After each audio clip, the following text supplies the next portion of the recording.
If your daily dinner routine is getting a bit too routine, then I have a pretty good feeling you're going to love what we're whipping up today.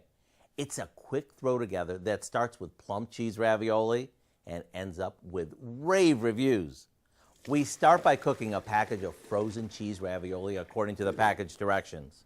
While this drains, we combine some Italian breadcrumbs with a few of our spice rack favorites. In another bowl, we beat an egg with a little milk. Now we dip our cooked ravioli into the egg and then into the breadcrumb mixture.